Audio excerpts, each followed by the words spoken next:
ಭಾನುಮತಿ ಭಾಗ 2. ಇವಳ ವಾಕ್ಚಾತುರ್ಯಕ್ಕೆ, ಇತಿಹಾಸ ಪ್ರಜ್ಞೆಗೆ, ದಿಟ್ಟತನಕ್ಕೆ ಶ್ರೀಕೃಷ್ಣ ಅಪ್ರತಿಭನಾಗುತ್ತಾನೆ.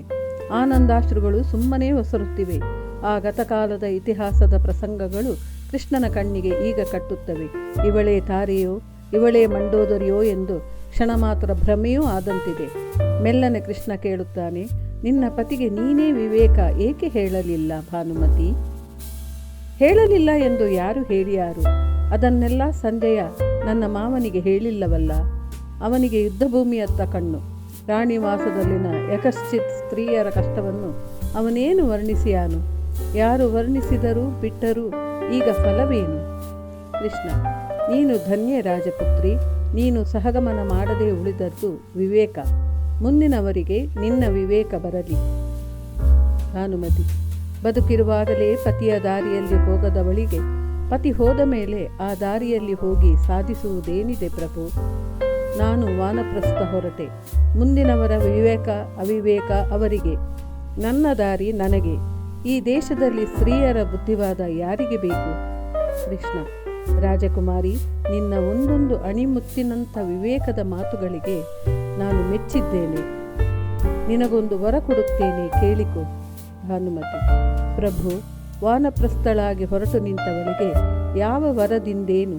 ದ್ರೌಪದಿ ದೇವಿಯನ್ನು ಕಂಡು, ಸುಭದ್ರೆಯನ್ನು ಕಂಡು, ಉತ್ತರೆಯನ್ನು ಕಂಡು, ಅತ್ತೆ ಕುಂತಿದೇವಿಯವರನ್ನು ಕಂಡು, ನನ್ನ ಪತಿ ನನ್ನ ಕುಲದವರ ಅಪರಾಧಕ್ಕಾಗಿ ಕ್ಷಮೆ ಕೇಳಿ ನಾಳೆಯೋ ನಾಡಿದ್ದೋ ಹೊರಟು ನಿಂತಿದ್ದೇನೆ.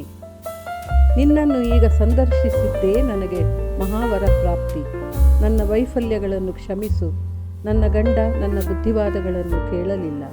ಅಥವಾ ನೀನೇ ಅವನಿಗೆ ಸದ್ಬುದ್ಧಿ ಕೊಡದೆ ಅವನ ನಿಮಿತ್ತ ಈ ಭೂಭಾರ ಇಳುಹಿದೆ. ಮಾನುಷ ಭಾವದಲ್ಲಿ ನಾನು ಕರ್ತವ್ಯ ವಿಫಲಳು. ಗಂಡನಿಗೆ ಹೆಂಡತಿ ಮಂತ್ರಿಯಾಗಬೇಕೆಂದು ಶಾಸ್ತ್ರ ಹೇಳುತ್ತದೆ.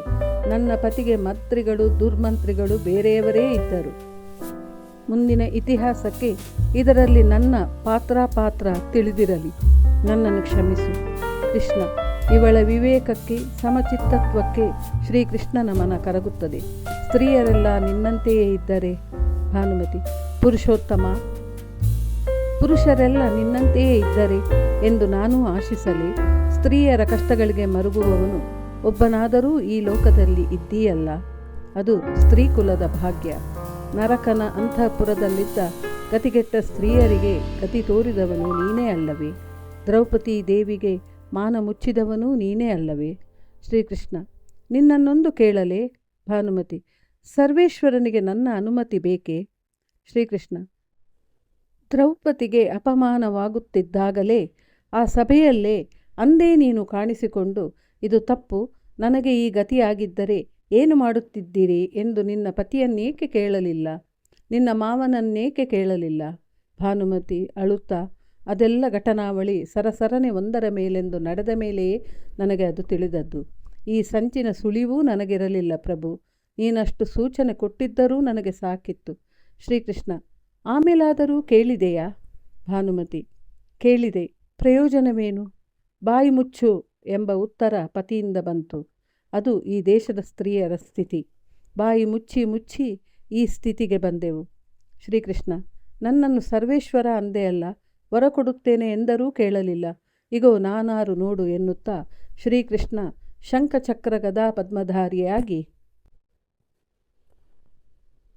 ಬ್ರಹ್ಮಾಂಡವನ್ನೆಲ್ಲ ತನ್ನ ಶರೀರದಲ್ಲಿಟ್ಟು ದಿವ್ಯ ರೂಪವನ್ನು ಅವಳಿಗೆ ತೋರಿ ಹರಸಿ, ಈ ದೇಶದ ಭವಿಷ್ಯ ನಿನ್ನಂತಹ ಉತ್ತಮ ಸ್ತ್ರೀಯರ ಕೈಲಿದೆ.